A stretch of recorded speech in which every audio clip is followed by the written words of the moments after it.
Hi, I'm Elin Noble, a textile artist, and we are in my studio at the Hatch Street Studios, which is in the north end of New Bedford in Massachusetts. And I've been here for about 10 years. I share the space with my husband, Lasse Antonsen, and I thought I'd take you today on a tour of my side of the space. So right now we're standing fairly close to the door where I walk in the studio, and we're going to pivot over this way where I have a long arm machine, which is a really fantastic, cool machine because it's basically a huge, big sewing machine on wheels, and it's used for quilting. And as you can see, I like to make quilts, even some big quilts. The nice thing about a long arm is that it allows you to draw with thread. The quilts that I make are whole cloth quilts, which means that the top is not pieced at all. It's one piece of cloth. And I apply dye color and I remove dye color kind of sequentially many times until I come up visually with something that I really like, and then that becomes the top of my quilt. I also happen to dye a lot of the threads because then they will coordinate with the quilt top that I've dyed. And here on the wall I've dyed probably about half of these threads. As you can see, I also have a large design wall, which is quite fantastic. I'll talk about this work in a minute, but I want to take you into my wet room. A little bit more of the studio tour. So the wet room, which is I lovingly call, is where I do my dye work. And a friend of ours gave us their windows when they were redoing them in their house so that my room is not totally dark. We built this when we moved in here, put plumbing in. There's a huge big vent hood which takes out all the stinky smells and extra humidity and all that I make when I do my dye work. There's a stove, a washer, a dryer, my deep sink, nice big stainless steel table, and a cabinet that I keep all my dyes in. And this is really a pretty amazing space. I love having this as part of my studio. I also have a big 16-foot long padded table, which I can iron on, which I can work directly on. And I also have a mat that I put on so that I can stitch things. Right now I'm hand stitching this piece of silk organza together. It will be part of this exhibition that Lasse and I are working on. On the other end of the table, I'll tell you about this work. This grew out of a residency that Lasse and I had in Denmark on the island of Fyn in 2018. We were there for the whole month of September.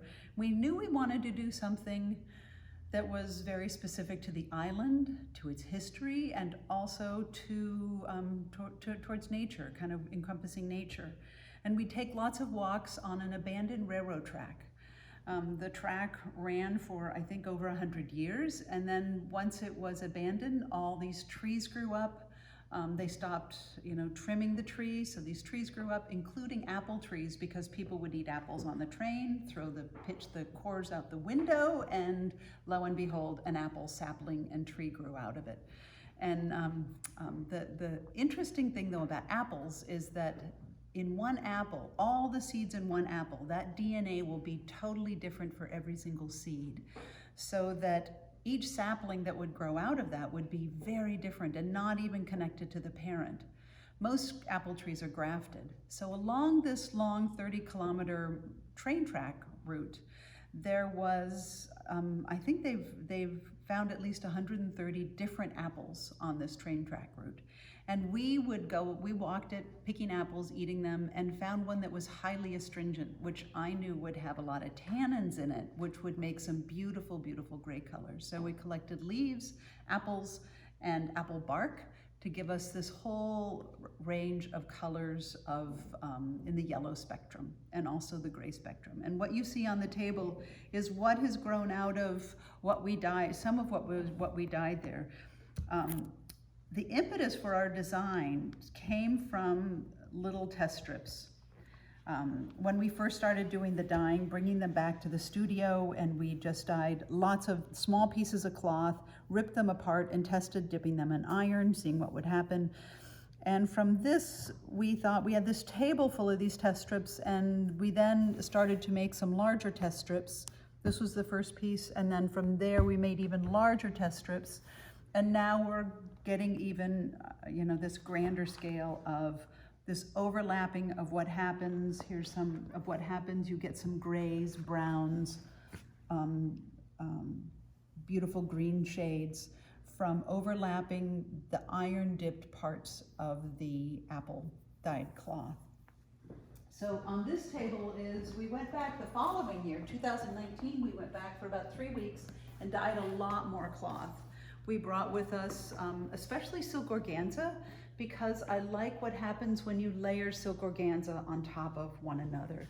There's just this delightful moire pattern that happens. There's a delightful iridescence that happens.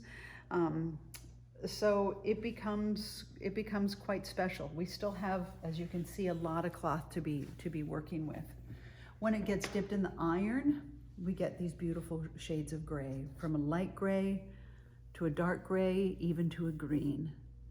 There's cotton, there's ramie, there's linen, silk that we've dyed to do this work.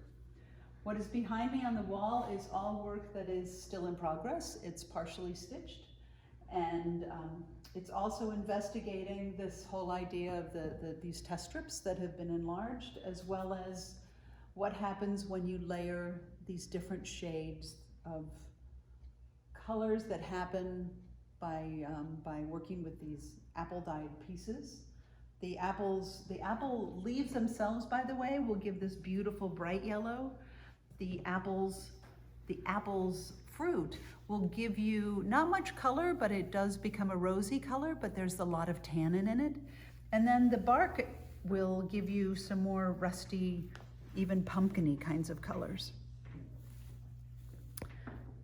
In addition to doing the wall work, I worked on a piece earlier this year that was supposed to be actually in Korea right now for the Bojagi Forum, but has been canceled because of the whole COVID-19 coronavirus issues. But this is dyed with this is all silk organza from Korea. It's a narrow woven silk organza that is a dense silk organza. And I designed it to be a takeoff from the hanbok and also bojagi, which is a form of Korean patchwork. So this is the piece that would have gone to Korea and will now go to the next Bojagi Forum, which is planned for 2022.